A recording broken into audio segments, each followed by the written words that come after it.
let's get the perspective of Simon Diggins. He's the retired British Army Colonel and Defence Analyst. Simon, thank you so much for joining us. We spoke a few days ago, Simon. I wonder, in terms of how things have changed, in terms of what Mark Rowley is saying, is he essentially putting his job on the line here, saying that he can keep London and the nation safe during this protest on Saturday? Clearly, he's got a difficult job, and I think none of us would want to know the kind of difficult operational decisions he's got to make. He's trying to balance two things. One is the right to protest, which is one of our fundamental freedoms, versus the second thing, which is giving proper respect to those who want to commemorate, perhaps quietly and peacefully, the events of various wars and remember their loved ones on both Armistice Day itself, which is Saturday, and of course Remembrance Sunday, with the following day when the main parades are going to take place. So he's got a lot to balance there, and he's got to make very difficult operational decisions. And the news, for example, that there are groups potentially of right-wing thugs offering to defend so-called our memorials is not a welcome one, and not a welcome distraction for him at all.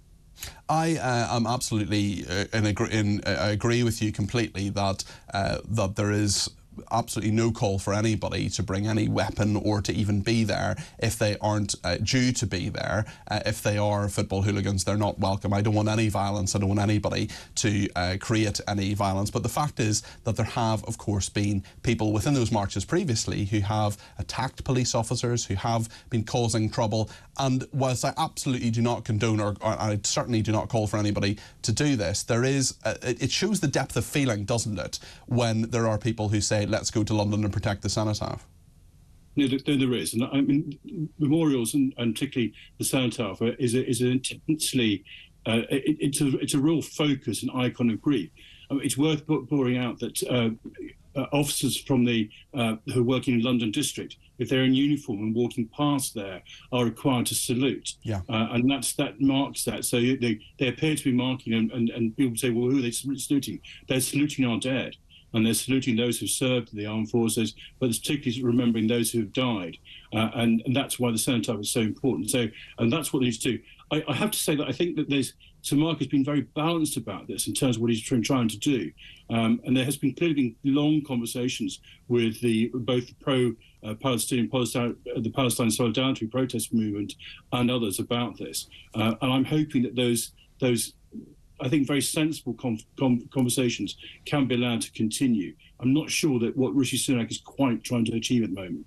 It's interesting, we've had quite a reaction already. I just want to read out a few of these messages, Simon, because I do want to represent what our viewers and listeners are saying here. Mark has been in touch to say, we are not hooligans or far right, we are patriotic football supporters who will protect our country's statues and cenotaph. If we need to act, we will. Simple as that. Mark, who's a Leeds United supporter and proud English man.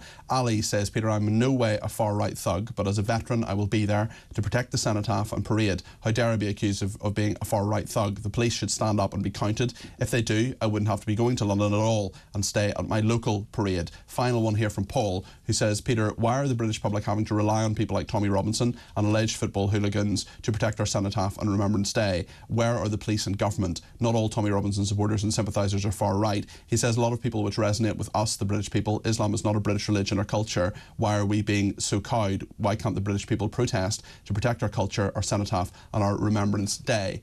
That sentiment absolutely exists, and of course there's absolutely no problem with anybody coming and peacefully observing what is going on, but I do worry that things will spill over, Simon. No, I think there is a danger. I mean, this is a very emotional issue.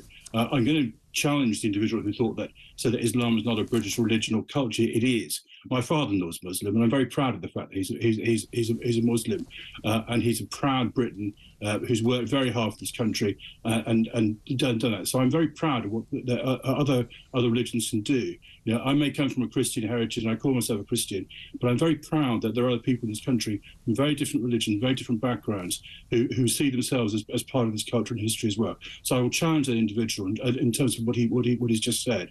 I do hope that the police can continue to protect the monuments. We've done that in the past, and there's no intention, as I understand it, with the the current planning for the march by the Palestinian group on Saturday to go anywhere near the cenotaph. Yeah, they're starting in Hyde Park, sort of Marble Arch area, and going to Nine Elms, which is about a 3-mile walk and doesn't go near the cenotaph. This is a political row too, though, Simon, isn't it? The Prime Minister says he has said that he can ensure, Sir Mark Rowley has said that he can ensure we safeguard remembrance for the country this weekend, as well as keep the public safe. Now my job is to hold him accountable. I mean, I think, reading between the lines as someone who's covered politics and worked in politics, that is the Prime Minister saying, if this gets out of hand, Sir Mark Rowley has to go. I wonder what you think of that, Simon. Well, I can't say I'm not political, because of course I am political. I don't think he's saying that. He's basically reminding Sir Mark that of his enormous responsibility. I mean, he may directly report to the Metropolitan Police Commissioner, but as the London's Police Commissioner, he also reports through the Home Secretary as well, and that is the rule there.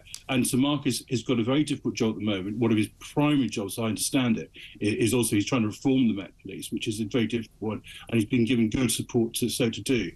So I think it's fair enough for the Prime Minister to remind him of how complex this is and how difficult it is. But nonetheless, I support Sir Mark and what he's trying to do in trying to find a way to balance these two competing imperatives, and they really are competing imperatives, but they are coming together. The right to freedom of protest, and also properly and appropriately to commemorate our war dead.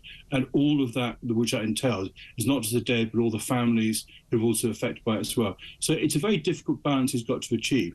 If I just make one observation as well, it's not, the commemorations themselves have always been complex places. I did some research and looking into some of this before. In the 1920s, some of our commemorative events at the cenotaph were often disrupted by former servicemen who felt they'd been given a raw deal by this country. So the idea of protest focusing on remembrance and around remembrance is not new to us. And I think we should just be aware of that in terms of making our plans for the future. Some of the conversation I've heard, it does seem to me apocalyptic about that. I don't think it is apocalyptic. I think it's something that can be managed and managed carefully and well, and should be.